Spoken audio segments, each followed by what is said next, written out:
60 minutes business. Toute l'info éco et business à la mi-journée sur BFM Business. Faurecia, Valeo, Plastic Omnium, les équipementiers français ont présenté des résultats semestriels solides. Nous sommes avec l'un de leurs représentants. Bonjour Pierre Boulet. Bonjour Erwan, Maurice. Merci beaucoup d'être en ligne avec nous ce midi sur BFM Business. Vous êtes directeur général de Novares, fournisseur mondial de solutions plastiques pour l'industrie automobile.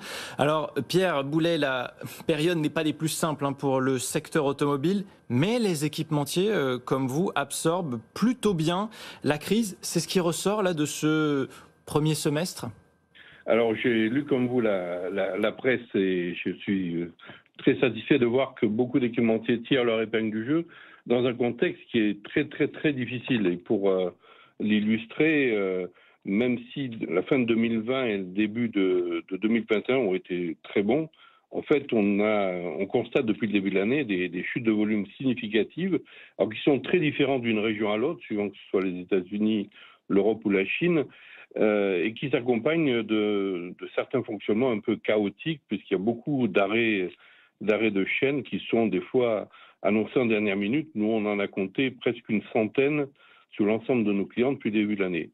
Alors, les équipementiers ont l'habitude de relever ce genre de défis et Novares, comme l'ensemble des équipementiers, ont déployé beaucoup de trésors de créativité pour flexibiliser les coûts, pour abaisser les points morts.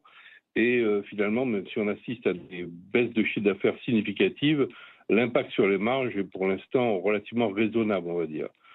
Alors, tout le monde attend le rebond et on espère que ça va venir, mais pour l'instant, c'est plus lié à la créativité des équipementiers qu'une véritable bonne santé du marché. Bon, des beaux résultats aussi chez vous, chez Novares, Pierre Boulet ? Alors, je ne peux pas dire qu'ils sont bons, enfin, je veux dire qu'ils sont raisonnables. Pour donner quand même un ordre de grandeur, il y a un an, au mois de mai, l'activité automobile mondiale, quasi mondiale, est arrêtée. Et nous-mêmes, Novares, nous avions 90% de notre capacité de production à l'arrêt. Si je compare à 21, donc aujourd'hui, au mois de juin, on a fait simplement le même chiffre d'affaires que l'année dernière. Et au mois de juillet, on va terminer à moins 20% de chiffre d'affaires par rapport à l'année dernière et en gros moins 30, moins 32% de moins que 2019. Donc on n'a pas encore retrouvé les niveaux de 2019. Ah non. Qu'est-ce qui manque encore ? Alors ça, encore une fois, ça va se jouer avec la vaccination. Là-dessus aussi, votre secteur va être dépendant de ça ? Alors, la vaccination va sûrement jouer un rôle. Ce que je pense, c'est que ce qui va plus jouer un rôle, c'est l'arrêt de la crise ou la résolution de la crise des composants électroniques qui ont généré de nombreux arrêts de chaîne chez nos clients. Et c'est surtout ça qui impacte le secteur automobile aujourd'hui. Bon, Pierre Boulet, chez Novares, est-ce qu'il reste aussi maintenant à convaincre les marchés que les équipementiers ne feront pas partie des perdants du virage vers les voitures à batterie ? C'est encore globalement ce qui fait peur aux analystes. Comment vous observez ça ? Alors, je pense que le virage vers l'électrique est inéluctable. Le virage pour les batteries sera plus challenging, je dirais, dans les années futures, et de nombreuses autres alternatives sont en train de se développer. Je m'en réjouis. Je ne suis pas sûr qu'il y ait des gagnants et des perdants, ou je devrais dire que les perdants sont ceux qui ne se seront pas modernisés ou adaptés. Mais je pense que chacun des équipementiers voit arriver le virage et tous, autant que je les connaisse, s'apprêtent à prendre ce virage. Je ne pense pas qu'il y ait des équipementiers qui perdent. Bon, ce que disent en tout cas les analystes, c'est que l'essentiel de la valeur ajoutée avec la voiture électrique, ça va être la batterie. Typiquement, chez Novares, qu'est-ce que vous avez commencé à mettre en place pour opérer cette transition et rester compétitif et rester dans la course aussi avec la transition énergétique ?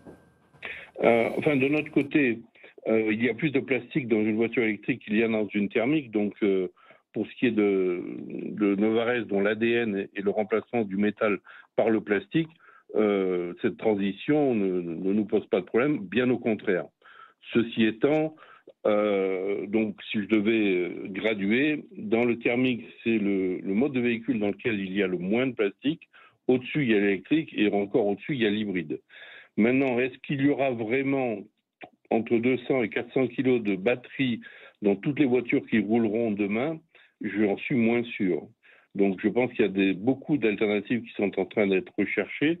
Et si on devait avoir 100% des voitures avec batterie électrique, je pense qu'il y aurait beaucoup d'autres problèmes qui seraient à résoudre dans l'avenir. Donc je ne suis pas convaincu qu'on arrive à de telles extrémités, surtout que je rappelle qu'une voiture hybride que beaucoup appellent électrique est en fait une thermique qui a 200 à 400 kilos de plus. Hein. Absolument. Donc classer dans les voitures électriques les hybrides est aussi vrai que de classer les hybrides dans les thermiques. Bon, en tout cas, des résultats, de bons résultats pour l'ensemble de votre secteur et on continuera bien sûr de suivre tout ça avec vous sur BFM Business.